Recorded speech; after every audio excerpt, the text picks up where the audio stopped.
numbers of people, but it's all land masses. That was all basically nation states and there's no villages separation between African and Asian in real life. So why should and trade routes? Right. Yeah. Who the hell told them that you're in Africa now? You know what I'm saying? What the fuck? You know what I'm saying? Come on, man. That don't even make sense. But to us, it makes perfect sense because we have already delineated these places in our minds and on maps and stuff. Yeah. But yeah, you see circumcision only amongst Africans, to be honest, until it got to the you only see it amongst Africans. Like Herodotus pointed out, we were talking about the Colchians. We lived in Turkey, modern-day Turkey. And it was like, I believe that Colchians are a remnant of Cestorus, a campaign led by Cestorus, who was an Egyptian, and who conquered the Colchians. You know what I'm saying? Colchians like the Russians now. Yeah. He's like, and the reason I think that is because they have black skin and woolly hair, and they perform circumcision. And we all know that the Egyptians and the Ethiopians are the only people who do it. This is Herodotus, you know what I'm saying? Like years before, you know what I'm saying? Before we had a Bible. Yeah. You know what I'm saying? Yeah. And so you read like Herodotus? Holy shit! Man, see, look, I'm a little scratching the surface. I know, but it's just like and why wouldn't it make sense? He's the fucking father of history. Yeah, I can understand why you would say that, but I'm reading the shit and I'm reading some shit.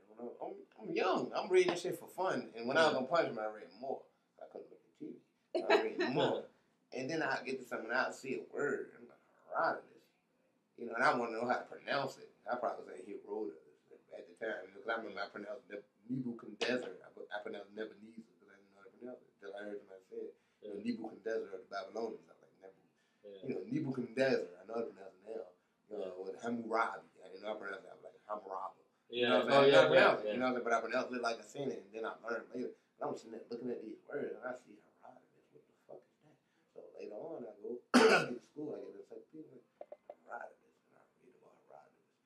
I learn about Herodotus. So whenever I see Herodotus anywhere, I already recognize it. You know what I'm saying? It's there. So I go, okay, Herodotus, You know what I'm saying? So, and then, like, now it's easier for me to recall it because it's something that I've been working on for years. It's not something that I just read.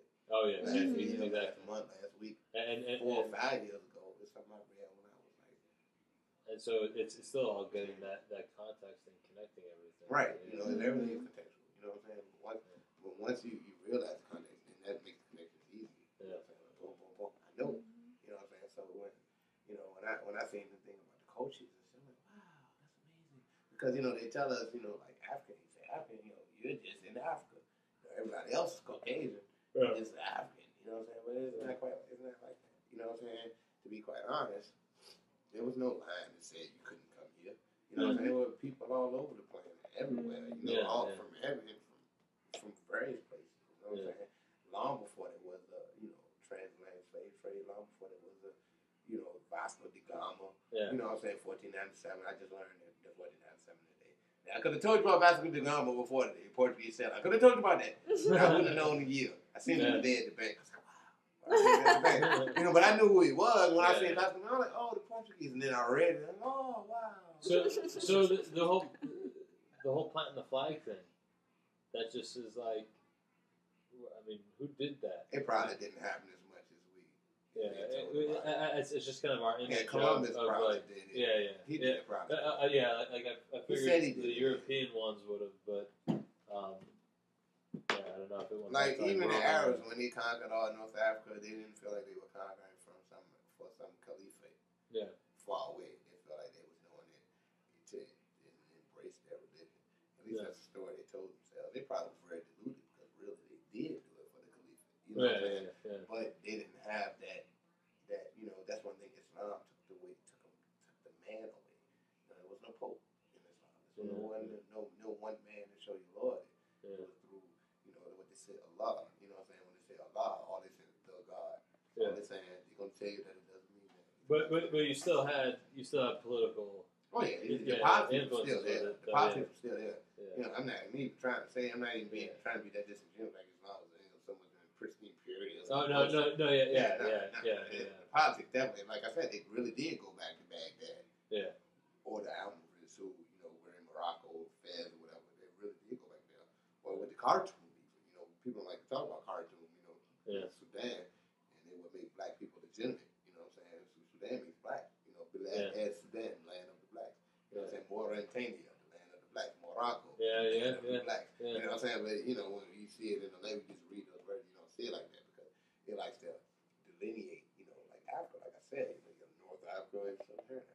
Yeah. They like to separate the two. Because it takes people out of history and it enables people to be controlled. So, and not so much do it make black people feel bad about themselves, but it just makes white people feel bad about themselves. Yeah, yeah. It's like saying that we're all Caucasian. What the fuck wrong with y'all? Yeah, Right. I don't know what like your book and you're writing it, but also I just want to hear. I love to hear you talk about the language of history because history of language of history because like that's really what seems to shape and seems to be like a central theme. Language is the way we talk to each other, the way we get our points across. Period. So of course that should interest anybody who's somewhat interested because we need to understand the language spoken. You know what I'm saying? English itself, like English language that we speak now, it's a Germanic language. It's a Germanic language. And as much a Germanic language as the way I speak English, or a lot of black folks speak English, as English is an African language. You get it? Because it's the way we speak the language. Okay, you have the Angles and the Saxons. They both lived in inner Europe, northern Europe. Germans, they were a German tribe. They moved to Britannia, and they pretty much put out the Celts and various other tribes that were there. Let's just say Celts. But they were various tribes of Celts. They put them motherfuckers out. So they replaced them with Germans. The Angles and the Saxons to the south, who became the Welsh. You know what I'm saying? And then in 1066, you have William the Conqueror, I believe, and the Normans, who were French in England, they conquered the motherfuckers. Yeah. You know what I'm saying? And when they conquered them, they conquered the German-speaking people. You know what I'm saying? Not necessarily German proper, the way we hear German now, but still a Germanic language. Yeah. They conquered the German-speaking people with a Latin-esque language, French, which is a Latin language. You know what I'm saying? French is a Latin language. It's just a very isolated Latin. You know what I'm saying? And Spanish is an isolated Latin. And Italian is an isolated. Where you get the word Romanic from. Romanian is an isolated Latin. You see what I'm saying? All of those are isolated forms of Latin. They just develop in alone. You see what I'm saying? So you have these French-speaking people who go into Europe and go into Britannia or to the British Isles. They conquer British Isles and they influence their language in it. But what they do is they take their language and they throw it on the German syntax. So that's the way we speak. It's still, we speak differently from Spanish. We put the subject before the verb, or however the fuck we do it. You know what I'm saying? Whereas they do it as blah, blah, blah. You see what I'm saying? It's different in the Latin language. But they took the vocabulary and threw it and landed in our syntax. And that's what you see in black people. When black people say be all the time and all that stuff, because we took English, same thing, we took the English language and we threw it into our African syntax. I got you. You see what I'm saying? It's just the same thing. It's not stupid. It's just the way we did it. You understand what I'm saying? But see, that when you look at the early English, like English, again, 60% of our words come from Spanish. I mean, Spanish, not Spanish. Latin. 60% of our words come from Latin, but we speak it Germanically. You know what I'm saying? We speak it Germanically. We speak it in the way we prose our language. It's the syntax is Germanic. But the language pretty much is Latin. That's like you can read anything in Spanish and you can pick out some of the words easily because they're fucking, you can see the English.